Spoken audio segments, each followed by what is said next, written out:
나는 대한민국 예비역병장이다. 안녕하십니까? 1980년대 50 시절 군대 이야기를 나누는 예비역병장입니다.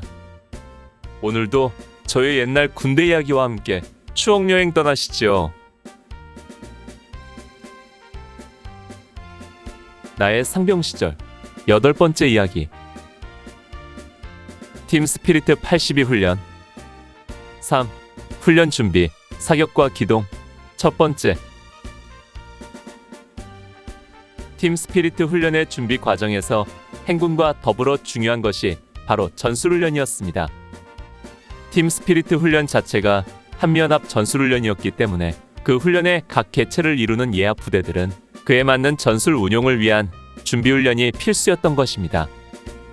물론 교육사단인 우리들에게 전술훈련은 일상적인 것이었기에 새로울 것은 별로 없었습니다.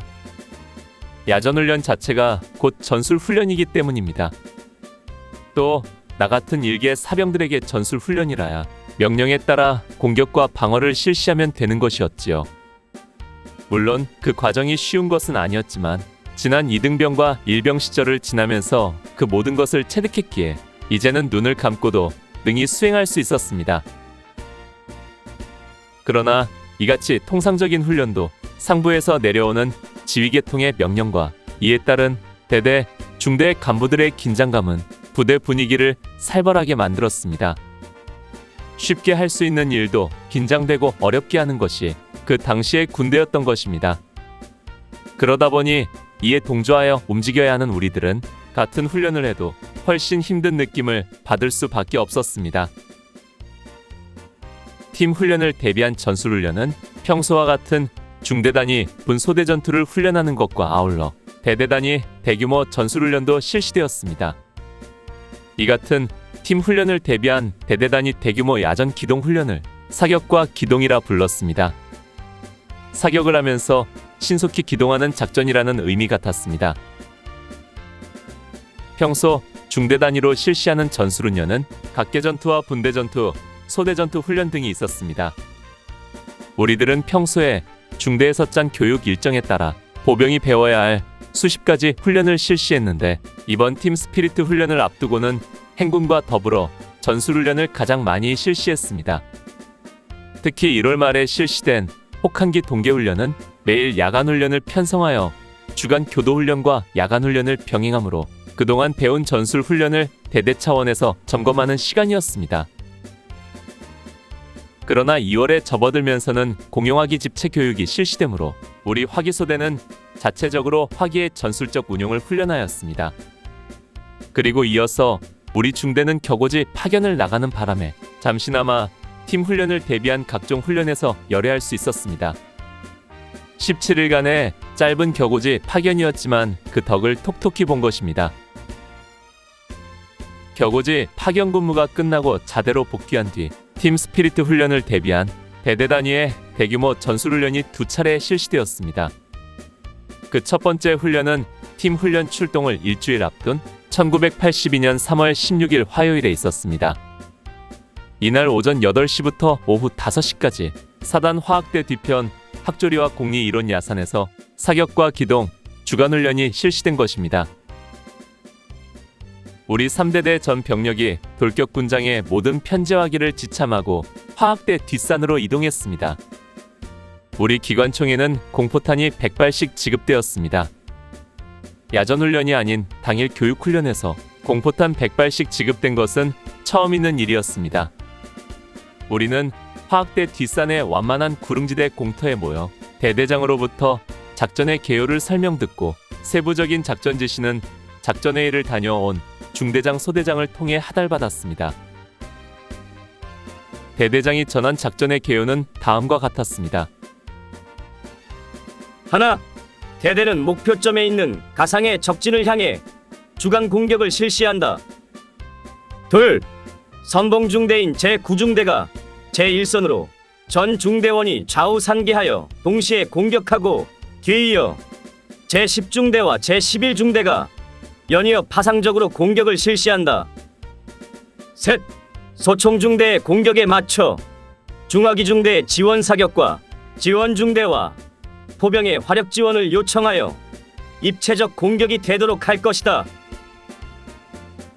즉 각 중대가 일렬 횡대로 전개한 뒤에 동시에 공격 목표를 향해 밀물처럼 공격하는 것입니다. 이렇듯 중대 병력이 일렬 횡대로 돌격을 감행한 훈련은 팀 스피리트 훈련이 처음이자 마지막이었습니다. 그동안 대대 단위 전술 훈련도 소총소대가 돌격하면 화기소대는 후방에서 엄호 사격을 하고 돌격이 끝난 뒤에 올라가 합류하는 형태였습니다. 그런데 이번에는 소총과 기관총 구분 없이 9중대 전체가 돌격하고 10중대가 엄호하다가 9중대가 어느 정도 고지에 오르면 이번에는 10중대가 돌격하고 11중대가 엄호하는 시기였습니다. 실제 전투라면 한 개 중대 전체가 공격하다가 산화하고 다시 후속 중대가 제2선으로 공격하다가 산화하고 다음 예비부대가 제3선으로 공격하는 그야말로 처절한 전투 상황인 것입니다. 말 그대로 파상공격이지요.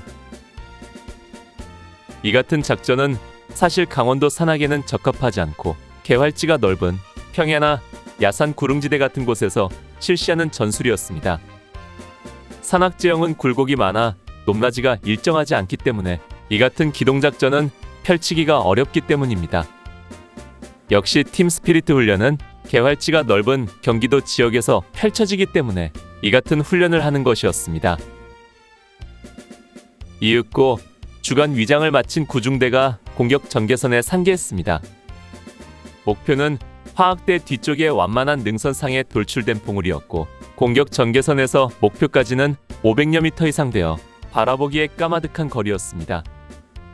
100명이 넘는 전중대원이 주간 공격 대형으로 좌우 간격을 유지하고 전개하자 공격 전개선 폭이 수백 미터에 달하여 목표로 오르는 산자락을 거의 감쌀 정도였습니다.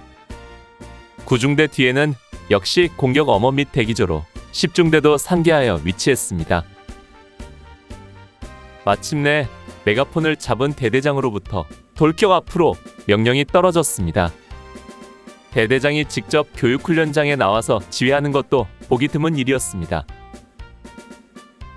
대대장의 명령이 떨어지자 중대장과 소대장 그리고 분대장들이 돌격 앞으로를 외치며 호루라기를 불어댔습니다. 그리고 지휘관들의 명령에 따라 수백 미터 폭으로 상계해 있던 구중대원들이 일제히 일어나 함성을 지르며 달려 올라가는 것이 보였습니다.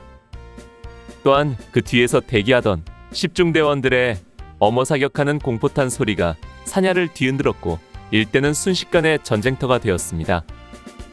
9중대가 출발하는 것을 보면서 우리 11중대도 공격 전개선에 투입되어 10중대 뒤에 위치했습니다.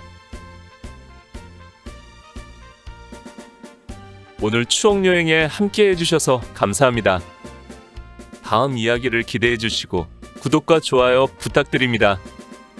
항백